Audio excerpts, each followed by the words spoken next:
Et bienvenue dans 28 minutes, merci de votre fidélité. L'actualité, c'est le logement en France, de plus en plus compliqué pour les Français. Les taux d'intérêt explosent, vous le savez, d'où une baisse drastique du nombre de crédits immobiliers accordés par les banques. Les ménages n'arrivent plus à devenir propriétaires.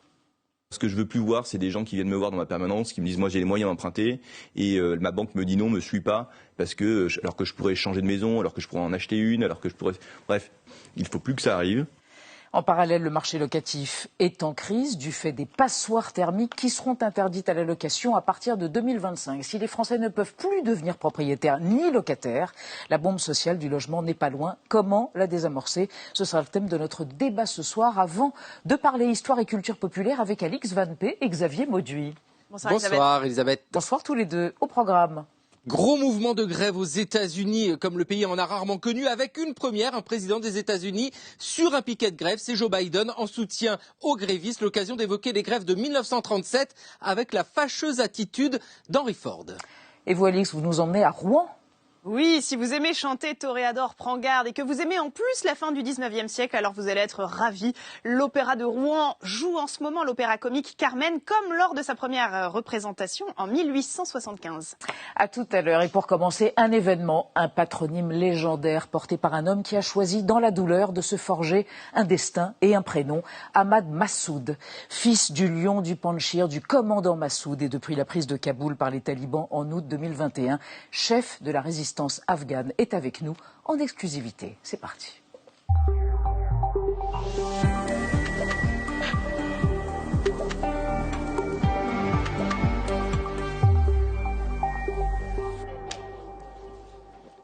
Ahmad Massoud, bonsoir. Good evening. Bonsoir, merci beaucoup de m'avoir invité. Merci d'être avec nous. Je vous présente Anna Ndiaye et Benjamin Sportouche. Bonsoir tous les deux. Je précise, Ahmad Massoud, avant qu'on découvre votre portrait réalisé par Gaël Legras, que vous faites paraître demain chez Bouquin, ce livre, Notre liberté, le mot est fort et il est fondamental. Ce sont des mémoires ou c'est un ouvrage politique? C'est un mélange des deux. Mon passé, mon avenir, et bien sûr, c'est l'histoire de notre passé et de l'ambition que nous avons pour notre avenir, la liberté. La liberté en Afghanistan. On va en reparler un instant avec vous, mais dans un instant. Mais d'abord, votre portrait. Regardez, c'est là. Le commandant Massoud, une formation, le flambeau, c'est la règle de 3 de Ahmad Massoud. Son père, Ahmed Shah Massoud, alias le commandant Massoud, encore surnommé le lion du Panjshir, combat l'occupant soviétique dans les années 80, puis il s'oppose aux talibans la décennie suivante. C'est vrai que faire la guerre tout le temps, c'est épuisant. Dans le passé déjà, je n'avais pas envie de me battre. Mais comme le pays était envahi par les troupes étrangères, il fallait nous battre pour défendre notre patrie. Aujourd'hui, c'est pareil.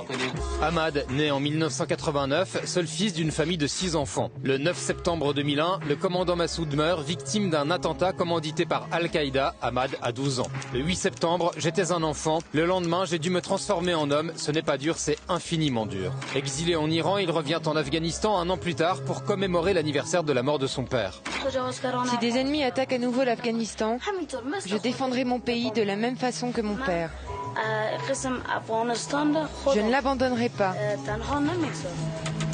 Jeune adulte, il suit une formation militaire intense. Préparation d'1 an à Dubaï avec pompe, traction, natation et marche dans le désert. En 2010, il est admis à l'Académie royale militaire de Sandhurst en Angleterre. Les 5 premières semaines furent un enfer. Simultanément à la préparation physique, il suit des cours consacrés à l'histoire de la guerre ou aux questions diplomatiques. Il enchaîne par des études sur les conflits armés au King's College. Admis à l'Université City de Londres, il rédige une thèse sur la politique internationale. En 2016, à l'âge de 27 ans, il retourne en Afghanistan. Je voulais reprendre le flambeau de la lutte. Il consulte les citoyens, élabore un programme et combat l'influence des extrémistes. Mais le 15 août 2021, les talibans prennent Kaboul. Ahmad Massoud crée le Front National de Résistance. Ma mère, Sadika, sait que la cause de la résistance est juste, fût-ce au prix du sacrifice. Depuis, il incarne l'espoir contre les fondamentalistes religieux. Dans son livre, il précise « Je ne me bats pas seulement pour mon pays et mon peuple, je combats aussi pour la sécurité de la planète entière, pour un monde meilleur, débarrassé de cet hydre extrémiste. »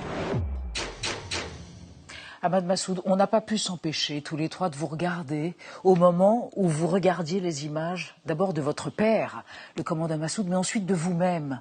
petit garçon, 13 ans, dans la candeur, la fièvre, l'ardeur, voulant continuer le travail de son père. Qu'est-ce que ça vous fait de vous revoir avec le légendaire Pakul, ce bonnet que portait votre papa?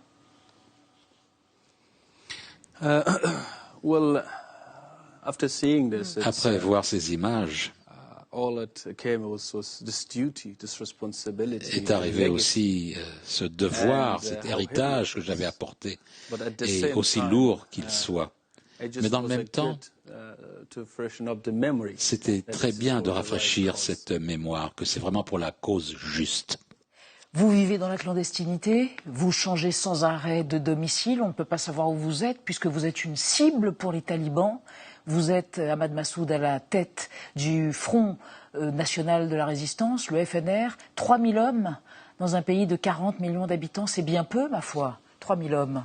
Comment combattez-vous? Eh bien, n'oublions pas que nous sommes au début de la résistance. Principalement après la chute de l'Afghanistan,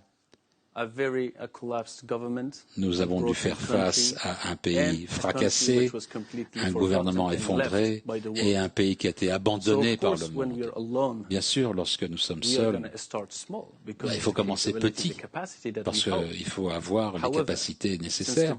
Mais depuis le début, nous accroissons nos troupes, nous agrandissons, mais nous ne nous rendons pas. FNR, Front national de la résistance, ça fait penser au CNR, le Conseil national de la résistance, fondé par De Gaulle, Charles de Gaulle. Je crois que c'est une figure importante pour vous, De Gaulle. Et la France libre, enfin, c'était la France libre. Mais bien entendu. Je vais vous dire ça.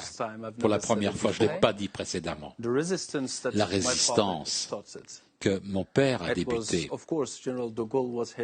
bien sûr, le général de Gaulle était son icône, son idole, et c'est la personnalité qui a inspiré ses efforts. Et moi, j'ai été inspiré par les efforts de mon père.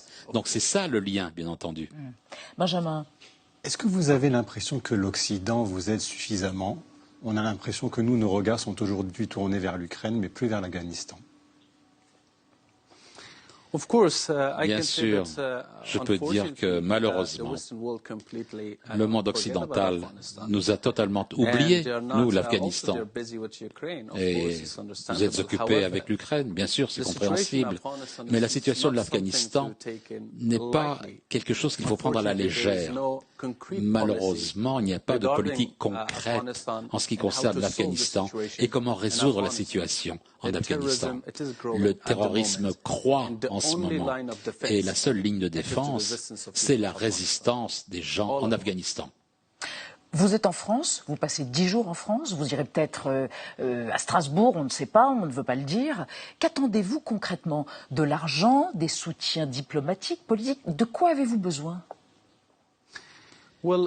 Eh bien, si on est en guerre, on a besoin de tout cela. Toutefois, je ne suis pas ici pour demander de l'argent et des armes. Je suis ici pour faire comprendre que les gens de l'Afghanistan sont seuls. Nous avons lutté avant l'invasion de 2001 et nous luttons encore. Toutes ces choses dont on disait au sujet qu'on parlait des talibans, qu'ils avaient changé, etc. Non. Eh bien, 2 années sont passées et on voit qu'ils n'ont pas changé. Je suis ici pour de l'action. L'action pour aider le peuple afghan, pour les aider avec une politique concrète, pour éviter l'étendue du terrorisme vers d'autres pays. Les talibans qui ont installé un régime absolument liberticide ont tenté de vous rallier à leur cause en vous proposant un poste de ministre que vous avez décliné? C'est exact? Bien sûr. Lorsque Kaboul s'est effondré en août 2021, nous avons commencé et nous avons tenté de débattre, de discuter avec les talibans. J'ai mis beaucoup d'efforts, essayer de leur faire comprendre que s'ils cherchent un gouvernement légitime, la légitimité vient du peuple de l'Afghanistan, ne pas de l'inverse. Il faut qu'ils pensent à un processus légitime pour impliquer les gens, qu'ils puissent décider de leur avenir. Mais ils sont venus avec des armes et ils ont pris la ville de force.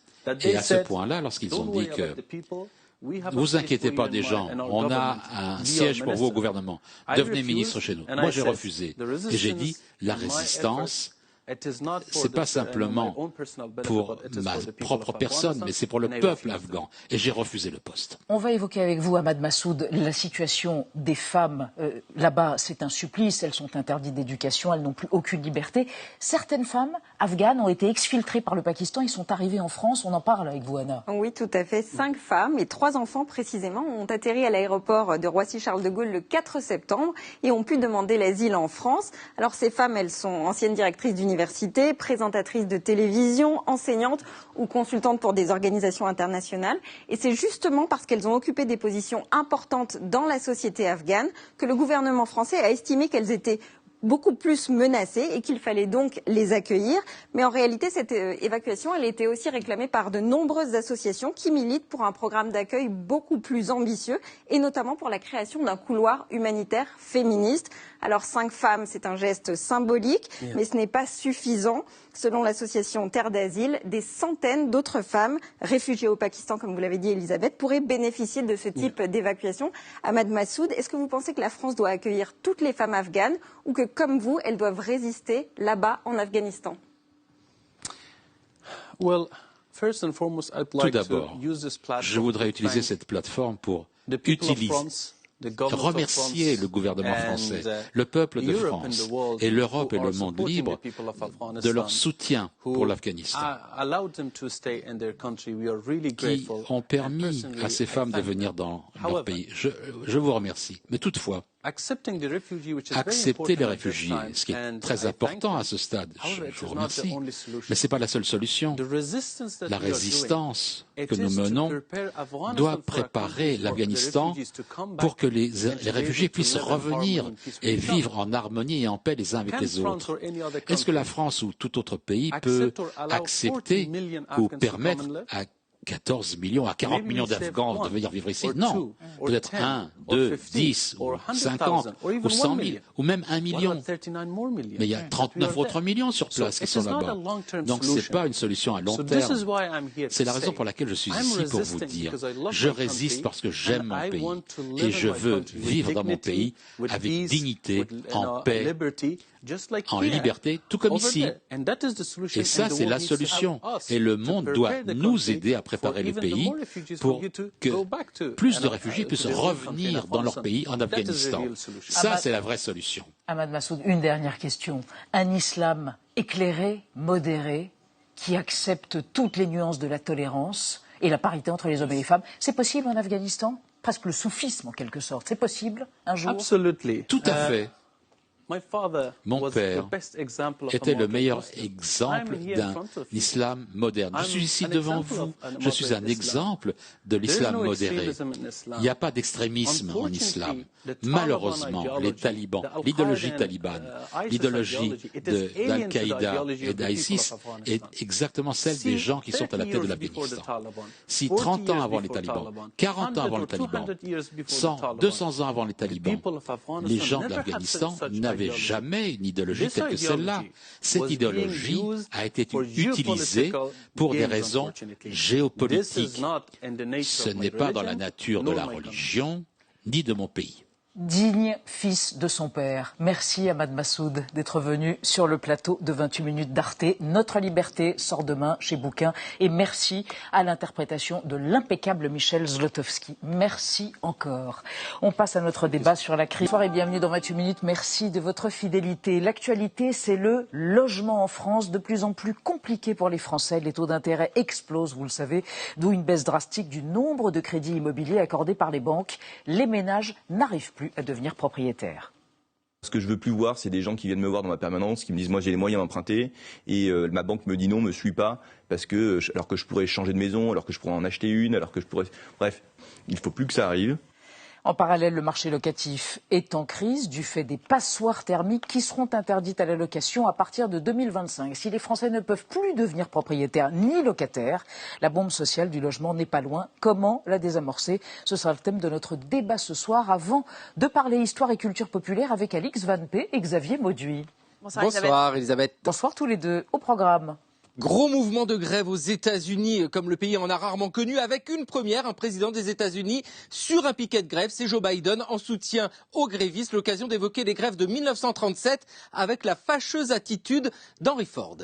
Et vous, Alix, vous nous emmenez à Rouen? Oui, si vous aimez chanter Toréador prend